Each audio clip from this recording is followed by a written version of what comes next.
Shalom. Ada orang di tempat ini? Shalom. Ya, dulu para pahlawan waktu berjuang dia teriak merdekanya tuh kenceng banget loh.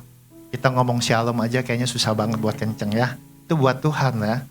Nah, baik, terima kasih buat worship team yang pagi hari ini boleh melayani, buat production team di belakang sana, buat producer, stage manager, buat usher, para pendoa juga guru-guru di Kid Church. Kita mau berikan applause yuk buat setiap mereka yang melayani pagi hari ini. Siapa yang ikut lomba 17 Agustusan kemarin? Atau mungkin hari ini. Ada yang ikut? Lomba makan kerupuk, lomba panjat pinang. Nggak ada ya? Oke, hari ini kita mau merenungkan, lebih banyak merenungkan daripada belajar tentang ayat.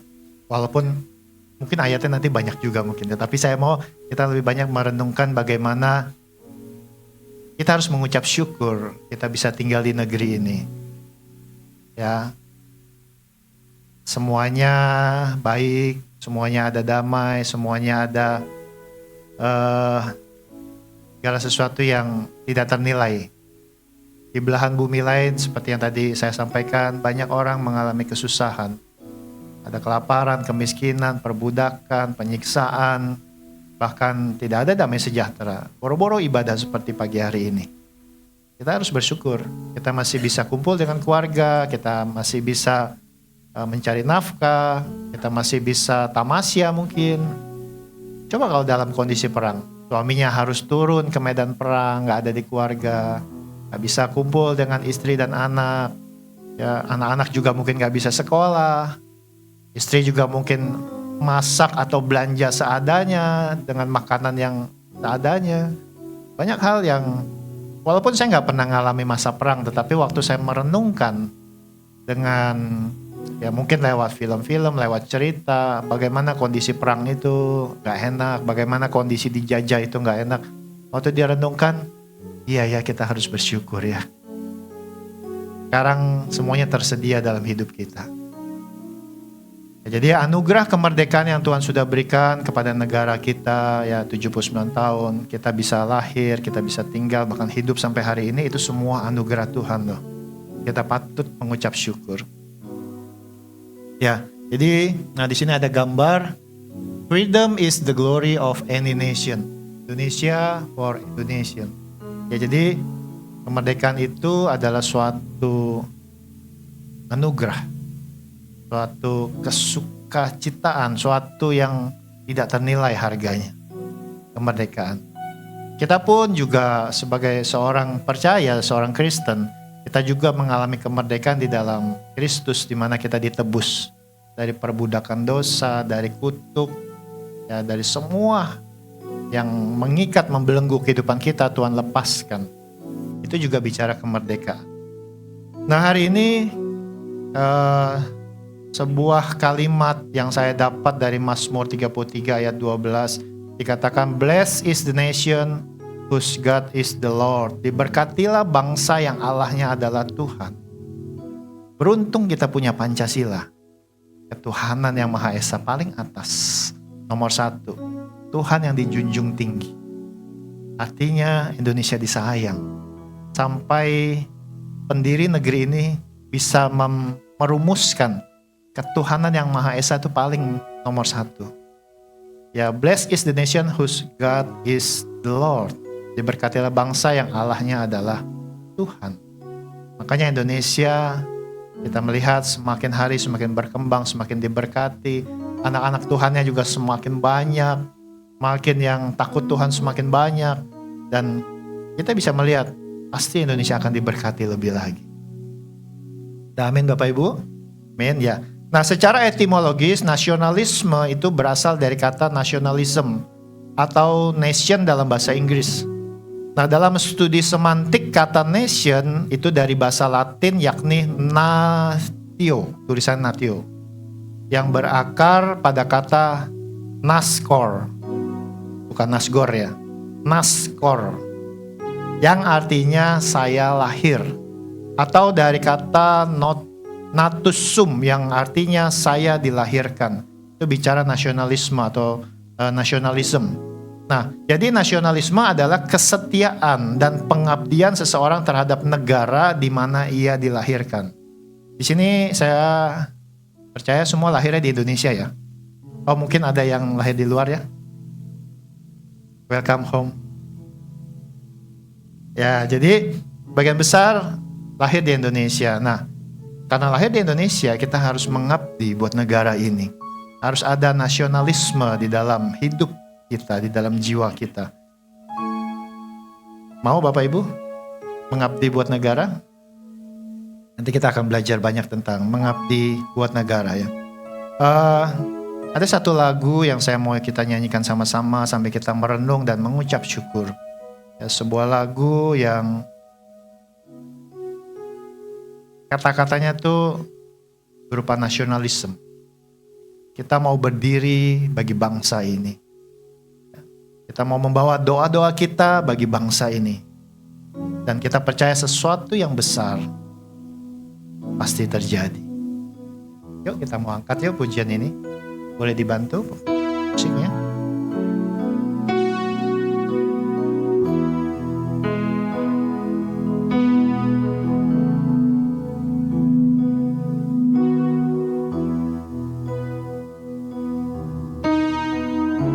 Yang tahu lagu ini kita sama-sama bernyanyi yuk.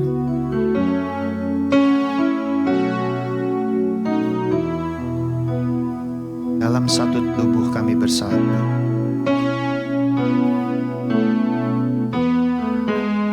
menjadi duta kerajaan-Mu. Kuucapkan berkat atas Indonesia. Kuucapkan berkat atas Indonesia. Biar kemuliaan Tuhan, biar kemuliaan Tuhan akan nyata bagi bangsa ini. Bagi bangsa ini Kami berdiri dan membawa doa kami kepadamu. Sesuatu yang besar, pasti terjadi dan mengubahkan negeri kami. hanya nama-Mu Tuhan. Hanya nama-Mu Tuhan ditinggikan atas seluruh bumi.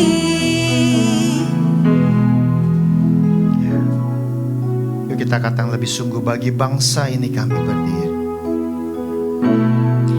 Bagi bangsa ini kami berdiri dan membawa doa kami kepadamu. Sesuatu yang besar pasti terjadi dan mengubahkan negeri kami. Hanya nama-Mu Tuhan. Hanya nama-Mu Tuhan ditinggikan atas seluruh bumi. Katakan sekali lagi dengan sungguh, bagi bangsa ini kami berdiri. Bagi bangsa ini kami berdiri dan membawa doa kami kepadamu. Sesuatu yang besar pasti terjadi. Sesuatu yang besar pasti terjadi dan mengubahkan negeri kami. Hanya nama-Mu Tuhan. Hanya nama-Mu Tuhan ditinggikan atas seluruh bumi. Ya, kita berikan kemuliaan buat Tuhan kita. Kalimat tadi berkata, bagi bangsa ini kami berdiri dan membawa doa kami kepada Tuhan. Sesuatu yang besar pasti terjadi dan mengubahkan negeri kami. Kita percaya, tahun demi tahun Tuhan sudah ubahkan negeri kita, dan kita melihat negeri kita semakin baik. Negeri kita semakin dipandang oleh negara-negara lain. Dan anak-anak Tuhan gak boleh berhenti. Kita harus terus berdoa buat negeri kita. Sampai negeri ini terus sesuatu yang besar terjadi. Nah, hari ini saya temukan sedikitnya ada 5 hal yang membuat bangsa dan negara kita diberkati dan menjadi bangsa yang besar. Bagian kita yang harus melakukannya. Ya, ada 5 hal yang harus kita lakukan yang membuat bangsa dan negara kita diberkati dan menjadi bangsa yang besar. Yang pertama, kita harus selalu mengusahakan kesejahteraannya. Yeremia 29 ayat 7 berkata, "Usahakanlah kesejahteraan kota kemana kamu aku buang." Dalam terjemahan lain, kemana aku mengirimmu. Ya, jadi usahakanlah kesejahteraan kota kemana aku mengirimmu. Kalau Bapak Ibu Saudara dikirim ke kota ini, sebuah kota Bekasi, yuk usahakanlah kesejahteraan kota Bekasi. NIC juga bukan kebetulan kalau Tuhan izinkan berdiri di kota Bekasi. Jadi mungkin di sini ada yang dari Sumatera Utara, ada yang dari Kalimantan, ada yang dari Sulawesi Utara, ya, dan ada yang dari ujung pulau-pulau di Indonesia. Ya, usahakanlah kesejahteraan kota kemana aku mengirimmu, kata Tuhan, dan berdoalah untuk kota itu kepada Tuhan, sebab kesejahteraannya adalah kesejahteraanmu. Kebayang gak kalau kota Bekasi ada kerusuhan? Kita gak bisa cari nafkah, anak-anak gak bisa sekolah. Makanya butuh doa anak-anak Tuhan buat kota ini. Ya, sebab kesejahteraan kota ini adalah kesejahteraan kita. Semakin kota ini sejahtera, kita pun semakin sejahtera. Semakin kota ini aman, maka mungkin investor akan lebih percaya diri untuk berusaha di kota ini. Bahkan sekolah-sekolah akan berdiri, mal-mal akan berdiri. Bahkan banyak hal dipercayakan di kota ini kalau kota ini aman. Artinya kota ini akan menjadi sejahtera lewat doa-doa kita. Itu yang pertama. Ya, kita harus selalu mengusahakan kesejahteraannya. Kalau kita mau membuat kota ini diberkati, bahkan menjadi kota yang dipandang mungkin. Ya. Hal kedua, kita selalu berdoa bagi bangsa kita. Jadi yang pertama tadi harus mengusahakan kesejahteraannya. Nah, kembali sebelum saya lanjut, yang kedua, kesejahteraan itu bicara kita melakukan segala sesuatunya dengan all out buat kota ini. Kalau mau usaha yang baik, mau kerja yang rajin, kemudian apapun yang kita lakukan dalam kehidupan sehari-hari itu memberikan dampak buat kota ini. Nah, itulah artinya kita mengusahakan kesejahteraan kota ini. Jadi kalau mau melakukan sesuatu, lakukanlah yang the best, maka akan menjadi sesuatu yang baik. Jadi kita harus selalu mengusahakan kesejahteraan. Yang kedua, kita harus selalu berdoa bagi bangsa kita. Pertama-tama, aku menasihatkan, naikkanlah permohonan, doa syafaat dan ucapan syukur untuk semua orang, untuk raja-raja dan untuk semua pembesar, agar kita dapat hidup tenang dan tentram dalam segala kesalehan dan kehormatan. Itu ada di 1 Timotius 2 ayat 1-2. Ya, jadi kita dinasihatkan, naikkanlah permohonan, doa syafaat dan ucapan syukur untuk semua orang. Nah, puji Tuhan di NIC ini kita juga ada tim pendoa yang berdoa buat kota, buat keluarga-keluarga di NIC, buat semua aktivitas yang ada di kota ini. Kita ada pendoa syafaat. Kita juga dalam setiap momen kita selalu berdoa buat apapun yang ada di kota ini. Jadi naikkanlah permohonan, doa syafaat dan ucapan syukur untuk semua orang, untuk raja-raja, bicara untuk pemimpin-pemimpin, dan untuk semua pembesar, agar kita dapat hidup tenang dan tentram dalam segala kesalehan dan kehormatan. Kalau kota kita sejahtera, kalau kota kita tentram, kota kita ada kesalehan, maka kota kita menjadi sebuah kota yang terhormat. Jujur saya besar dari Bekasi, ya sejak umur 7 tahun saya tinggal di Bekasi, istri saya orang Bekasi. Sampai besar, itu banyak orang yang sering, ya dalam tanda kutip tuh, kurang memandang dengan kota Bekasi. Ya, saya berharap NIC bisa membawa perubahan di kota Bekasi. Ada nilai-nilai, value-value yang kita mau berikan kepada jemaat. Sehingga jemaat pada saat keseharian di dalam marketplace, dia pun membawa nilai-nilai yang baik. Ya, berharap setiap kita menjadi dampak bagi kota Bekasi, sehingga Bekasi itu tidak dipandang sebelah mata.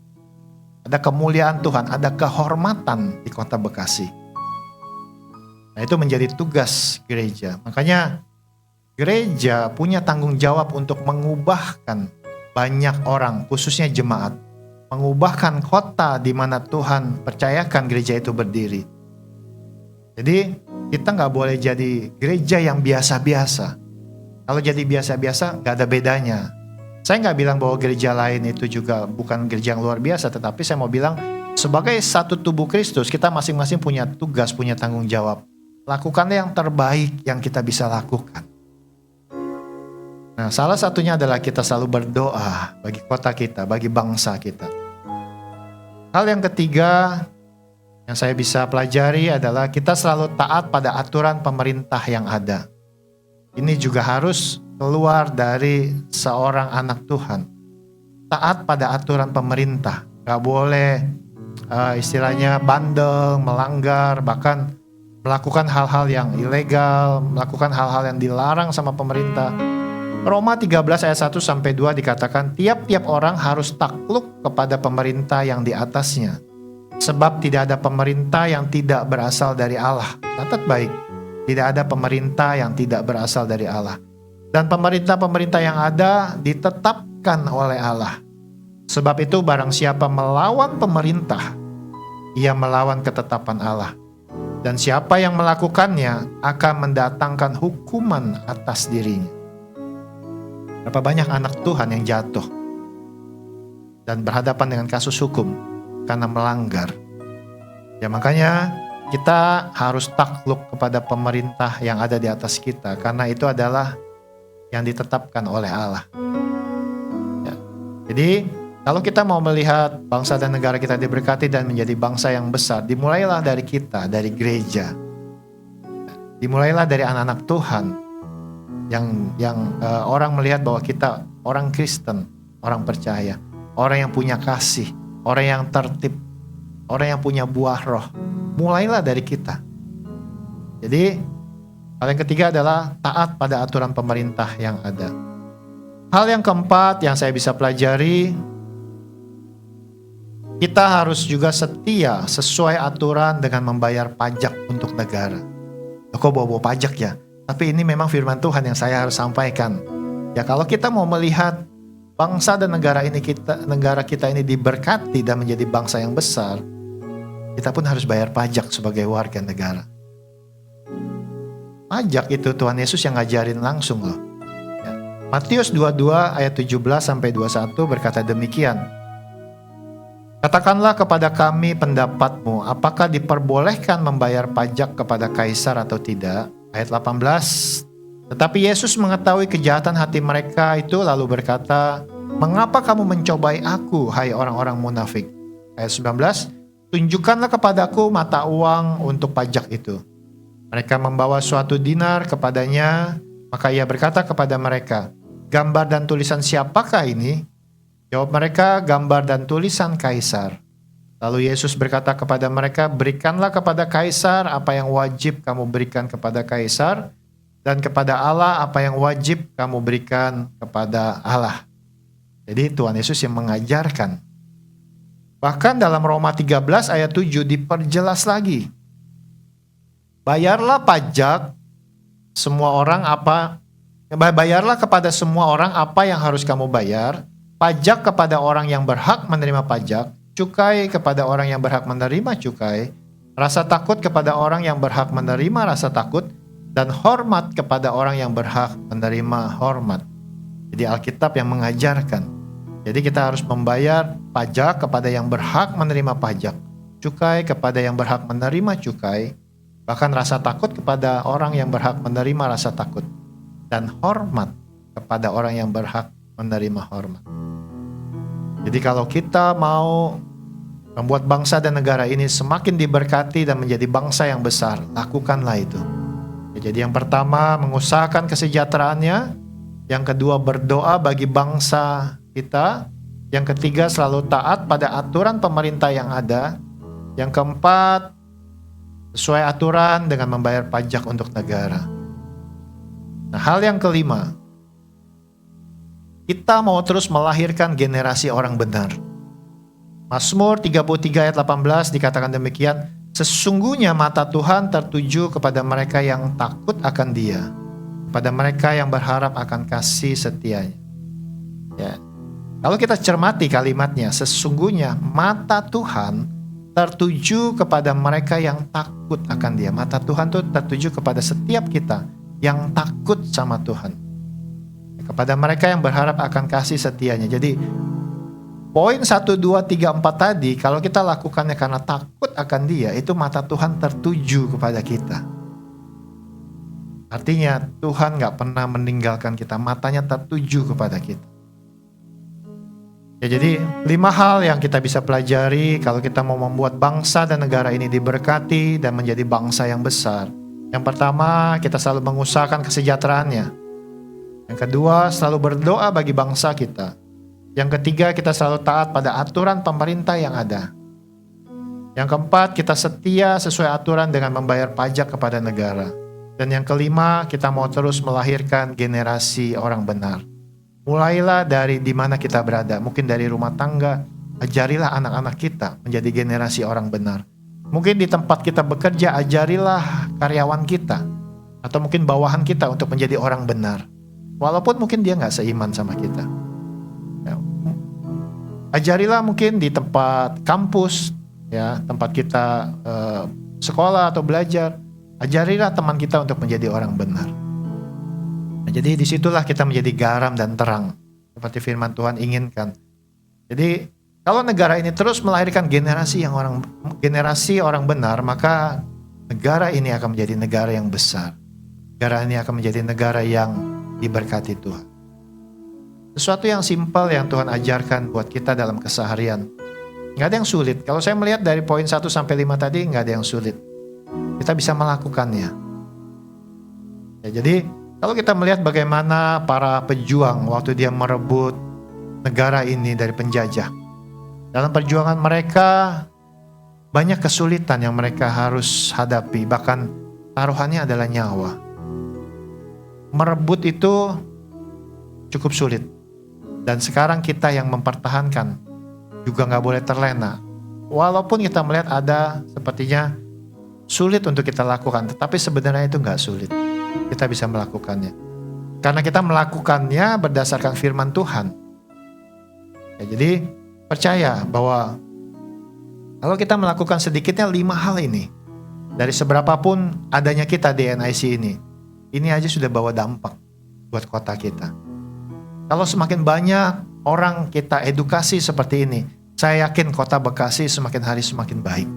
Kota Bekasi semakin hari semakin diberkati. Dari kota Bekasi yang diberkati akan membawa dampak buat negara ini. Bekasi akan semakin besar. Bekasi itu besar loh. Selain kota Madya, Kabupaten Bekasi kita itu besar banget. Kalau kita melihat di Kabupaten Bekasi banyak kawasan industri, banyak investor, mereka mendirikan pabrik, membuka lapangan pekerjaan. Berapa puluh ribu orang bekerja di sana. Itu menjadi tugas kita berdoa buat kota kita, buat Bekasi, kota Bekasi, baik itu Kabupaten Bekasi. Ya, kita harus berdoa. Jadi saya percaya Bekasi akan diberkati, bahkan menjadi dampak buat negara ini. Mau Bapak Ibu Saudara? Mau ya? Jadi ingat 5 hal. Selalu mengusahakan kesejahteraan di kota ini. Kemudian berdoa bagi kota ini atau bagi bangsa ini. Kemudian taat pada aturan pemerintah yang ada. Jangan suka melanggar. Kemudian setia melakukan dengan aturan untuk membayar pajak yang memang harus dibayar.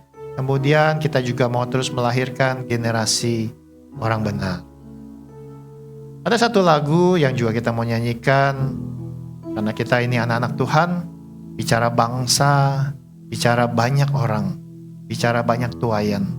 Dan saatnya untuk kita melihat banyak jiwa-jiwa yang membutuhkan Tuhan, membutuhkan tuntunan. Yuk kita angkat satu pujian ini. Kita mau katakan tanda-tanda telah nyata, hujan akhir telah.